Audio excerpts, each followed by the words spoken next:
Okay, hello everyone. I'm back to do another recipe. This is the best chicken cordon bleu. And what we do with simple ingredients, we have some chicken breasts. I have the prosciutto. That's what really makes it. You don't want to use regular ham. You want to use prosciutto, and you want to have it sliced really, really thin, and some baby Swiss. Okay, I've got 2 chicken breasts. I'm going to make 4 cordon bleus out of this because they're large. So I'm going to take my first chicken breast. I want to trim off all the fat. I want no fat on it whatsoever. So I'm going to trim off the fat, and then I'm going to cut it in half as well. This doesn't actually have too much fat on it, just a little.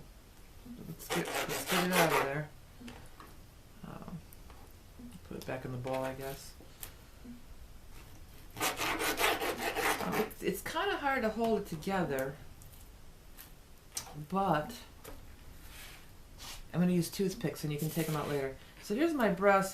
This part is much thicker, this part is much thinner, so I'm going to cut it not really in half to begin with. This is a little smaller, this is a little larger. I'm going to pound it out. Now I never use plastic wrap pounding, into meat, because I think that is probably not a good idea. I see a lot of people that do that, and I feel like that's not good. I mean, that stuff is a known carcinogen, right? Carcinogen, and so I don't think you want to, pound it into something you're going to eat. I think that's probably not a good idea. So I never do that. I mean, I just use my metal thing here, my metal teeth thing, and I wash it.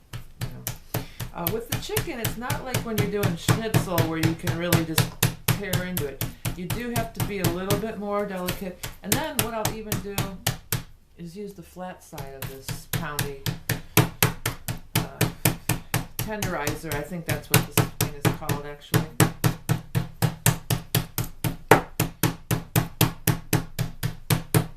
Okay.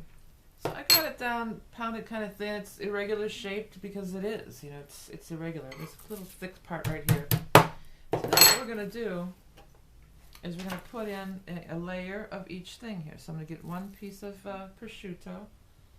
I like a lot. I don't like just this little tiny. I like when you get into the middle of it, when it's cooked, I like to have a lot of stuff in here. And some Swiss.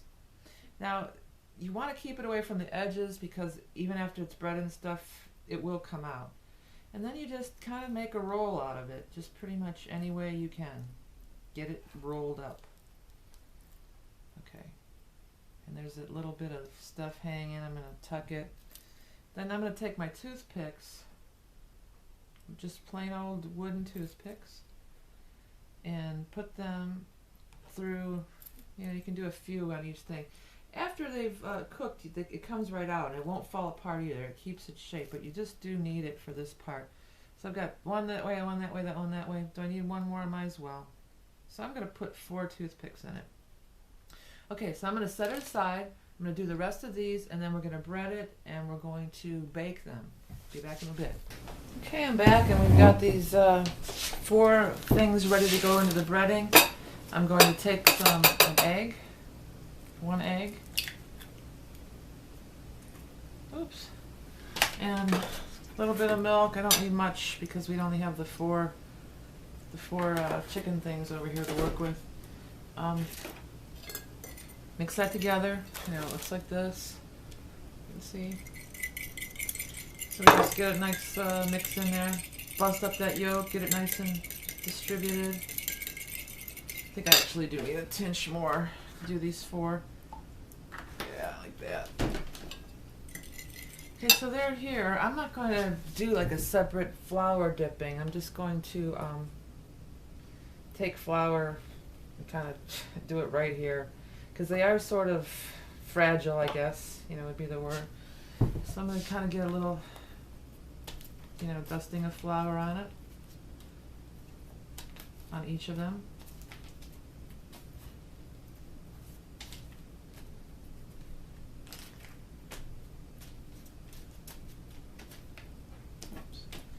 Okay, I'll come back to that. I'm just going to do one on film. Here, so I've got some flour, egg milk, I'm using a little bit of this seasoned breadcrumbs, but I'm not panko, man. I'm just using these seasoned breadcrumbs to get rid of them. I think panko is just the ticket for any kind of breading anymore. Okay, so I'm going to mix in that Italian stuff. Okay, so I'll do the first one on film. Here it is, flour into my egg stuff. Oops, give it a roll around. This is kind of, it's your hands get so goopy. I don't really like making this, but the end result is worth the effort. And we're gonna freeze some of these too. They freeze up and they come back perfect. Okay, then into the panko breadcrumb stuff here. I'm gonna move this, give it a nice, make sure we really got a nice coating all over it. And then I'm going to just, for now, I'm putting them on a plate. I'm going to get them all done, then we're going to pop them in a 350-degree oven for about an hour. And when you come out, they're just going to be really great. The cheese and everything is going to all melt in there. It turns out beautiful. So I'll be back when we take them out of the oven. Okay, here are the chickens. The cordon bleus out of the oven. And as you can see, this one, I'm going to take this one. It's sprung a leak. Some of the cheese is starting to ooze out, but that's perfectly fine. So I'm going to do that. Put it on the plate. Let's make sure we can still see the plate. Yeah. And then these toothpicks, you just pull them out. It won't fall apart. Ow, it's a little bit hot. One more. You definitely don't want to bite into a toothpick. I'm just going to cut into it so you can see beautiful.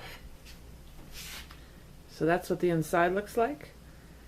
Prosciutto, baby Swiss, chicken breast, panko. Try it at home.